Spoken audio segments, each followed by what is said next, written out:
കുറച്ച് ദിവസങ്ങളായി ആരോപണങ്ങളും പ്രത്യാരോപണങ്ങളുമായി സോഷ്യൽ മീഡിയയിലും വാർത്തകളിലും സ്ഥിരം സാന്നിധ്യമായിരുന്നു നടൻ ബാലയുടെ മുൻ ഭാര്യ ഡോക്ടർ എലിസബത്ത്.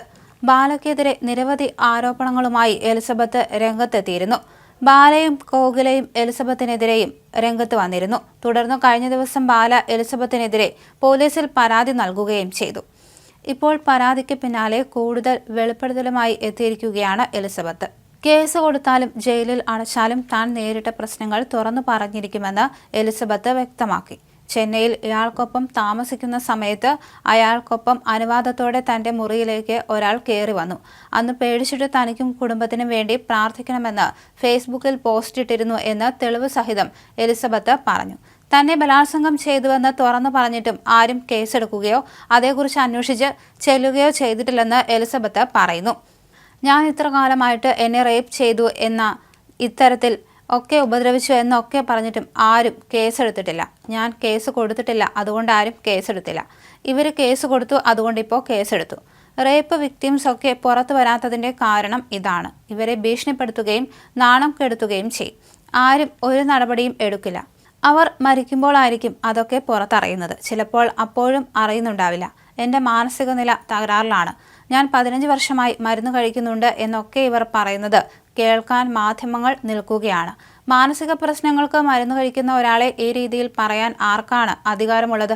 ഇയാൾ ആശുപത്രിയിലായ സമയത്ത് എന്നെ വിളിച്ചു വരുത്തിയതാണ്. അപ്പോൾ ആരും നോക്കാൻ ഇല്ലെങ്കിൽ മെന്റൽ പേഷ്യൻ്റ് ആയാലും കുഴപ്പമില്ലേ? എന്നെ ഇടിക്കും എന്നൊക്കെ പബ്ലിക്കായി മാധ്യമങ്ങളോട് പറയുന്നത് കേട്ടിട്ടും ആർക്കും ഒന്നും ചോദിക്കാനില്ലേ? എന്നെ ചെയ്തത് റേപ്പായി എനിക്ക് തോന്നിയത് കൊണ്ടാണ് ഞാനത് പറഞ്ഞത്. റേപ്പിൻ്റെ അർത്ഥം വേറെ വല്ലതുമാണോ? മറ്റൊരാളുടെ മുന്നിൽ വച്ച് വരെ എന്നോട് മോശമായി പെരുമാറി. വേറെ ഒരാളെ എൻ്റെ ബെഡ്റൂമിലേക്ക് കയറ്റിവിട്ടു. ഏപ്രിൽ 4-നാണ് ഇയാളുടെ ലിവർ ട്രാൻസ്പ്ലാന്റ് നടക്കുന്നത്. മാർച്ച് 29-ന് ഞങ്ങളുടെ വിവാഹത്തിൻ്റെ 2ാം വാർഷികമായിരുന്നു. ആ സമയത്ത് ഞങ്ങൾ അവിടെ കേക്ക് കട്ട് ചെയ്തു. ഞാൻ കൂടെ ഇല്ലെങ്കിൽ ജീവിച്ചിരിക്കില്ല എന്ന് പറഞ്ഞ് പുള്ളി പോസ്റ്റ് ഇട്ടിരുന്നു. 1ഉം 2ഉം വിവാഹ വാർഷികങ്ങൾ ആഘോഷിച്ച വീഡിയോകളുണ്ട്. ഇതൊക്കെ ചെയ്ത് അയാൾ എന്നെയും പറ്റിക്കുകയായിരുന്നു. ഞാൻ ഗുജറാത്തിലാണ് ഇപ്പോൾ ഉള്ളത്. ഞാൻ MDക്ക് പഠിക്കുകയാണ്. ഇയാൾ എൻ്റെ MD പരീക്ഷ തയ്യാറെടുപ്പുകൾ തടഞ്ഞ് എൻ്റെ ഹാൾ ടിക്കറ്റ് എടുക്കാൻ സമ്മതിക്കാതെ പരീക്ഷ എഴുതാൻ കഴിഞ്ഞില്ല. അതിൻ്റെ പേരിൽ കുറേ വഴക്കടിച്ചിട്ടുണ്ട്. ഇപ്പോൾ വീണ്ടും പഠിക്കുകയാണ്. പോലീസ് സ്റ്റേഷനിൽ നിന്ന് എപ്പോൾ വിളിച്ചാലും ഞാൻ വരും. എനിക്ക് യാതൊരു പ്രശ്നവുമില്ല.